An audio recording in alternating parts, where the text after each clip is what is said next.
1991 में आंदोलन हुआ और 2005 में हुआ, 2015 में हुआ, 2009 में हुआ। तो अब धीरे धीरे एक सुनवाई पड़ती है किसी वीडियो में कि हाँ 1991 में 135 साल के आंदोलन में एक आंदोलन 1991 में भी हुआ है और वो सुरेश साईं जी के नेतृत्व में हुआ है। ऐसा कह करके लोग पीछा छुड़ा लेते हैं, जबकि मैं बार बार ये कहता हूं कि अकेले सुरेश साईं जी का वो आंदोलन नहीं था, उसमें उत्तरी भारत के बौद्ध भिक्षु भी प्रवेश कर चुके थे। उसमें भदंतानंद महाथेरो जी, ज्ञानेश्वर जी, भदंतानंद देव, भदंतानंद महाथेरो, भदंत प्रज्ञाशील और भदंत करुणाकर और भदंत सत्यानंद बुद्धगया, भदंत सत्यानंद अमरावती और भी महाराष्ट्र, गुजरात, पंजाब, हरियाणा, छत्तीसगढ़ जहाँ के भी बौद्ध भिक्षु, वरिष्ठ भिक्षु थे, उन सभी ने कंधे से कंधा मिलाकर साथ दिया था। वो जब जाकर के आंदोलन सफल और सक्सेस हुआ था। और उस पहले आंदोलन की देन थी कि हमारी 1996 में पहली बार अम्बेडकर क्राइट बौद्ध भिक्षुओं की कमेटी बौद्ध गया मैनेजमेंट टेम्पल कमेटी में बनी और जिसमें 4 मेंबर बने। लोग ये कह करके छुड़ा लेना कि पहले आंदोलन में क्या दिया है, तो पहले आंदोलन के बदौलत 1996 से 2002 तक पहली कमेटी रही। और पहली कमेटी में जब 4 मेंबर कौन कौन थे उनसे पूछ लिया जाए तो शायद उनको नाम भी याद नहीं होगा। वो इसी वीडियो के माध्यम से जान पाएंगे कि पहली बार 4 मेंबर कौन बने थे।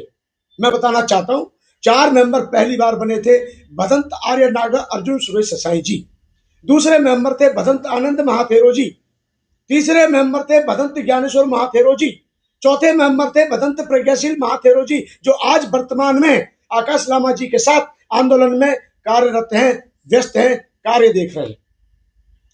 बहुत बार कहते हैं लोग कि आंदोलन पहला फेल हो गया, पहला आंदोलन बिक गया। ऐसा नहीं है, आखिर हमारी जीत तो होनी थी। हमने आंदोलन किया था, हमारा भिक्षु महासंघ ने आंदोलन किया था। पहली बार भिक्षु महासंघ जब 1991 में बना, तो आप सबकी जानकारी के लिए मैं बता देना चाहता हूं कि उसी आंदोलन, उसी भिक्षु महासंघ के तत्वाधान में एक कमेटी का निर्माण किया गया, जिस कमेटी का नाम रखा गया था अखिल भारतीय महाबोधि महाविहार मुक्ति आंदोलन समिति, जो आज तक चली आ रही है। और ये ताज्जुब की बात देखिए, 1991 की वो संगठन, 1991 की वो बनी समिति, आज तक उसमें दूसरा कोई फाट नहीं पड़ा। आज तक 2025 चल रहा है, 2025 तक भी अखिल भारतीय महाबोधि महाविहार बुद्धगया मुक्ति आंदोलन समिति उसका नाम है। लेकिन आज जो आंदोलन चला 12 मई से, जो 12 फरवरी से जो शुरू हुआ, उसमें आपने ये देखा कि अभी तो ज्यादा दिन भी नहीं हुए, अभी तो सफलता भी नहीं मिली, अभी से उसमें 3 से 4 और 4 से 5 और 5 से 6 टुकड़े हो गए।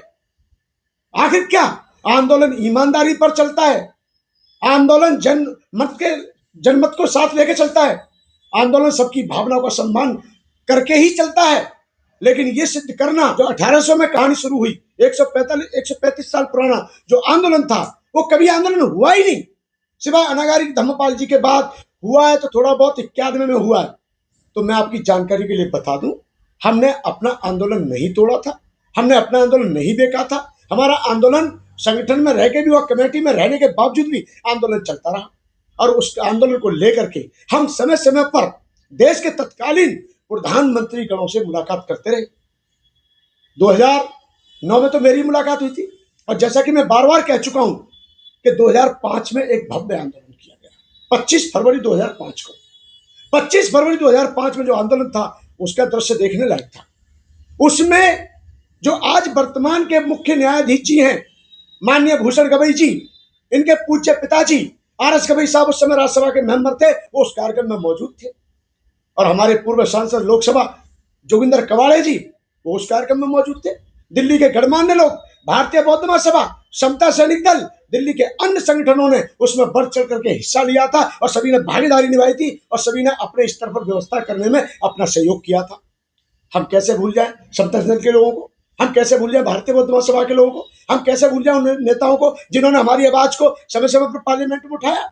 एक आवाज थोड़ा ही थी, गांधी आजाद जी ने आवाज उठाई, ईशम सिंह जी ने आवाज उठाई, प्रमोद कुरिल जी ने आवाज उठाई, अमित राजन जी ने आवाज उठाई, वीर सिंह सांसद जी ने आवाज उठाई। ये किस बात को लेकर उठाई थी आवाज? जो 1949 का काला कानून है, 1949 का जो काला कानून है, उसमें संशोधन की मांग नहीं, संशोधन को उसको रद्द होना चाहिए उस कानून को, क्योंकि वो जो कानून है 1949 का, देश आजाद होने के बाद का और संविधान लागू होने से पहले का है। उस काले कानून का रद्द होना ही जरूरी था, यही बौद्धों के हित में था।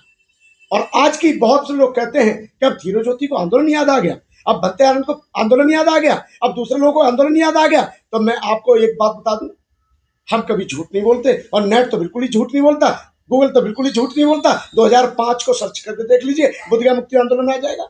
2009 का देख लीजिए, 2015 का देख लीजिए, उस पर सब क्लियर आएगा। और इसके साथ ही साथ हमारी जब 2015 का मैं एक सीन आपको बताना चाहता हूं, ये 2015 का आंदोलन था साहब, 2015 का आंदोलन था। ये भीड़ थी, 1 इंच जमीन नहीं थी जहां व्यक्ति खड़ा हो सके ठीक से, यानी बहुत बुरा हाल था पब्लिक को लेकर के। और 3-3.5 किलोमीटर रैली थी लगभग। और उस आंदोलन के बदौलत क्या हुआ जानते हैं आप? उस आंदोलन के बदौलत यह हुआ कि जो कंडीशन थी कि जो डीएम अगर एससी हुआ या बुद्धिस्ट हुआ तो उसको नहीं बनाया जाएगा, हमने कहा यह डीएम पद का अपमान है। तो डीएम पद का अपमान है, इस बात को रद्द किया गया। और अब यह संशोधन कर दिया गया है कि अब डीएम कोई भी हो वो चेयरमैन होगा। पहले कंडीशन थी हिंदू सेक्रेटरी होगा। हमारे आंदोलनों के बदौलत यह क्लियर किया गया कि अब सेक्रेटरी बुद्धिस्ट होगा। और 2003 से लेकर के विगत, यानी 96 से लेकर विगत अब तक सेक्रेटरी बुद्धिस्ट है, सेक्रेटरी बुद्धिस्ट है। ये हमारे आंदोलनों की देन है। हमने जैसा कहा, पूर्व प्रधानमंत्री जी, देश के सम्मानित डॉक्टर मनमोहन सिंह जी से हमारी भेंट हुई और बहुत बड़े अच्छे से मुलाकात हुई। उसमें भदंत प्रज्ञाशील जी, प्रवीण राष्ट्रपाल, पूर्व सांसद जी जयवंत जाटव जी और भदंत प्रज्ञाशील महाथेरो जी, ये रामदास आठवले जी के द्वारा वहाँ मुलाकात की गई थी और उन्होंने हमारी बात को सुना था और उसमें भी कहीं ना कहीं हमें सफलता मिली थी। हम इस प्रकार से, जब हमारे यहाँ रामविलास पासवान जी मुख्य अतिथि के तौर पर आए तो हमने भी उनको ज्ञापन भी दिया और उन्होंने भी पार्लियामेंट में आवाज उठाई थी। ऐसे बहुत सारे, सत्यनारायण जटिया जी से लेकर के तमाम लोगों के बीच में हमने अपनी बात रखी। हमने सत्या बहन जी से लेकर के, एक बार तो आप लोग ताज्जुब करेंगे, बुद्ध जयंती जो कालचक्र मैदान में मनाई जाती है, ये सत्यनारायण जटिया जी साथ है। सत्यनारायण जटिया जी के साथ में हमने मुलाकात की थी और बोध गया का विषय हमने रखा। हमारे जहन में बोध गया है, हमारे कण कण में बोध गया है, हमारे रोम रोम में बोध गया है। क्यों? क्योंकि बौद्धों की आस्था का केंद्र है और बौद्धों की आस्था का केंद्र है वो।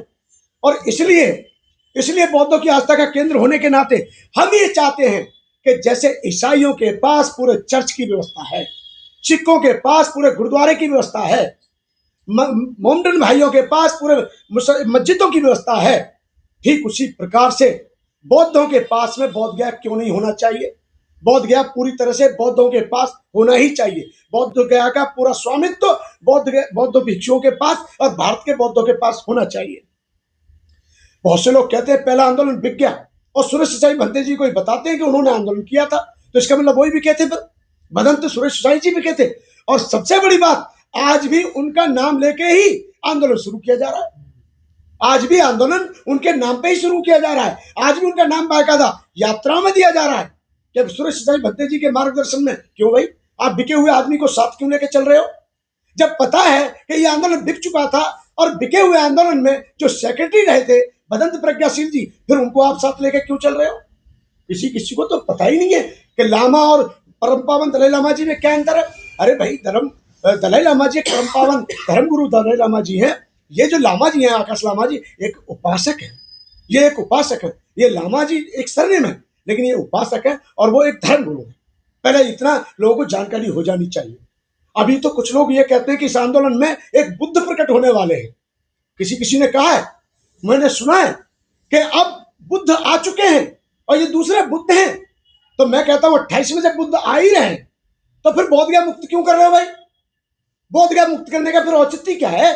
जब दूसरे तीसरे बुद्ध आ ही रहे हैं, यानी 28 में, यानी 29 में सम्यक संबुद्ध आएंगे, फिर तो महासम्यक संबुद्ध आएंगे। तो ये अनसरी बातें, बेकार की बातें, समाज को गुमराह करना, झूठ बोलना, ये ठीक नहीं है। हमने जब हमारी माननीय शीला दीक्षित जी मुख्यमंत्री थी दिल्ली की, हमने विधानसभा में भी आवाज उठवाई थी, चौधरी प्रेम सिंह जी के माध्यम से आवाज बहुत बार उठी थी। शीला दीक्षित जी हमारी मुलाकात हुई कि मैडम हमारी बात को आप सोनिया जी तक पहुंचाइए, और सोनिया जी से भदंत आनंद महाथेरो जी कई बार मुलाकात कर चुके हैं।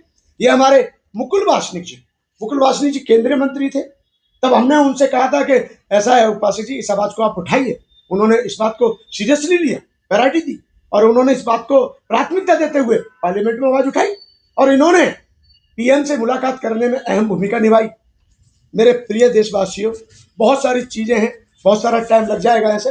ये केएच मुनियप्पा साहब, ये भी केंद्रीय राज्य मंत्री थे भारत सरकार में, इनसे भी ऐसे बहुत हमने समय समय पर सांसदों को, समय समय पर विधायकों को चेताते रहे और चेताया। हमने ये कहा कि भाई बोधगया का एक ऐसा इशू है कि अंतरराष्ट्रीय स्तर से जुड़ा हुआ है, और बोधगया एक ऐसा धार्मिक स्थान है बौद्धों का कि हिंदुओं के पास एक क्षेत्रफल हो सकता है, ईसाइयों के पास पूरे वर्ल्ड में है, तो ठीक उसी प्रकार से बौद्धों के मानने वाले यानी बुद्ध के मानने वाले बौद्ध अनुयायी पूरे जगत में फैले हुए हैं। तो एक आस्था का केंद्र बोध गया, वो क्यों नहीं मुक्त होना चाहिए। हम कहते हैं कि हमारी लड़ाई ब्राह्मण से नहीं है, हमारी लड़ाई किसी जाति से नहीं है, हमारी लड़ाई उस एक्ट से है, हमारी लड़ाई सरकार से है। हम ये कहते हैं कि ना हमारी दुश्मनी हिंदुओं से, ना बौद्ध, सिख, ईसाई किसी से नहीं है। हम सिर्फ ये कहना चाहते हैं जैसे सब अपने अपने धार्मिक स्थानों का पूरी तरह से स्वामित्व संभाल रहे हैं, उसका रखरखाव करते हैं, उसकी कमेटी में पूरी तरह से भागीदारी निभा रहे हैं, ठीक उसी प्रकार से बौद्धों के पास बोध गया पूरी तरह से होना चाहिए। 2005 का आंदोलन सक्सेस हुआ, 2007 में हमने यात्रा निकाली मऊ छावनी से लेकर दिल्ली तक, और कॉन्स्टिट्यूशन किलम में उसका समापन किया गया। इसके साथ ही 2009 में कार्यक्रम हुआ। आपकी जानकारी के लिए बता दूं, 2009 वाला कार्यक्रम जो था हमारा ज्यादा सक्सेस नहीं हो पाया था। उस कार्यक्रम में सत्या बहन, जो पूर्व सांसद और पूर्व सदस्य अनुसूचित जाति आयोग भारत सरकार, और महेंद्र बौद्ध पूर्व गृह मंत्री मध्य प्रदेश और member national commission for scheduled caste, ये बहुत सारे लोग थे। छेरिंग नामग्याल सानू, छेरिंग सम्पेल, इस्पाल जैसे एंगमो, लामा लोंगजांग, लामा छोसपेल जोतपा। ये लड़ाई एक की नहीं है, ये लड़ाई सबकी है। ये लड़ाई हर उस भारत के बौद्ध की है जो बुद्ध में आस्था रखता है। ये लड़ाई हर एक उस बौद्ध अनुयायी की है जो बोध गया से प्रेम करता है। तो ऐसे आंदोलन के लिए हमें सबको जोड़ना है। अब लोग कहते हैं ब्राह्मण, एक तरफ हम कहते हैं जाति तोड़ो समाज जोड़ो। बुद्ध ने जातिवाद खत्म किया, दासी प्रथा जाति प्रथा खत्म की और समतामूलक समाज की स्थापना की।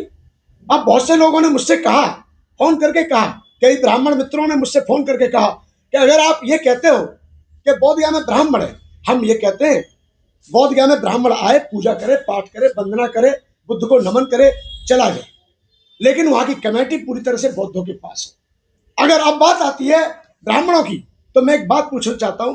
मोगलाइन ब्राह्मण थे, शारीपुत्र ब्राह्मण थे, और ये धम्म के, ये बौद्ध धम्म के सेनापति कहलाए जाते हैं।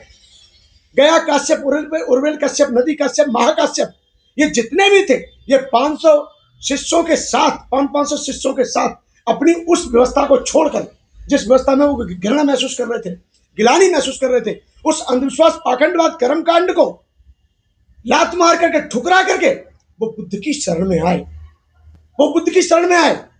तो मेरा कहने का अभिप्राय यह है कि देखिए, हम ये नहीं कहते कि ब्राह्मण बुरा है, व्यक्ति बुरा हो सकता है। मैं सभी को, पूरे देशवासियों को से मैं यही कहूंगा, हमारा ये कदम है कि जो बोध गया की लड़ाई है उसको विधिवत रूप से लड़ा जाए, और हम सबके साथ हैं और उनको भी हमारा साथ आना चाहिए। हम ये कहना चाहते हैं, ये लड़ाई एक की नहीं है, सबकी है, और पूरे देश के बौद्ध मिलकर के इसको लड़ें और एक प्लेटफॉर्म के नीचे लड़ाई जाए, एक बैनर तले, एक बैनर जब आप लोगों ने आंदोलन छोड़ दिया 2015 से लेकर के अभी तक कोई आंदोलन नहीं किया 10 साल में, तो फिर कोई ना कोई तो उस लड़ाई को लड़ता है। अब जो लोग लड़ रहे हैं उनमें क्या कुछ कमी है? नहीं, कोई कमी नहीं है। हम ये पहले भी कह चुके हैं कि हमारा उनके आंदोलन के लिए पूरी तरह से समर्थन है, उनका स्वागत है। उन्होंने अच्छी आवाज उठाई है, कोई बुरी आवाज नहीं उठाई। हमारे वो भी बहुत भिक्षु हैं, हमारे वो बहुत अनुयायी हैं, कोई आवाज उठा रहा अच्छी बात है। लेकिन मैं पहले ही दिन बोल के आया था कि ईमानदारी चाहिए आंदोलन के अंदर, और जब आंदोलन में बेईमानी हो जाती है तो फिर वहीं पर लोग टुकड़ा करना शुरू कर देते हैं। आज इनमें इतनी जल्दी आपस में बंटवारा किस बात पे हो रहा है, क्यों हो रहा है, और क्यों इसमें फूट पड़ गई अभी से? चलिए, एक लास्ट सवाल आप बता दीजिए कि अब जो आपका संगठन है महाबोधि महाविहार मुक्ति आंदोलन समिति, जिसके आप राष्ट्रीय महासचिव भी हैं, क्या निकट भविष्य में कोई आप आंदोलन करेंगे?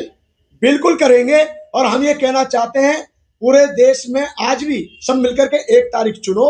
हमारा समाज इतना मजबूत और सामर्थ्यवान नहीं है कि वो डेली आंदोलन कर सके, क्योंकि अभी भी बहुत सारी गरीबी हमारे समाज के बीच में है। इसलिए मैं चाहता हूं कि 1 तारीख सुनिश्चित की जाए और सभी संगठन मिलकर के एक साथ आवाज उठाएं, और दिल्ली का हो चाहे बोध गया का हो, कहीं का भी आंदोलन हो, सफल होना चाहिए।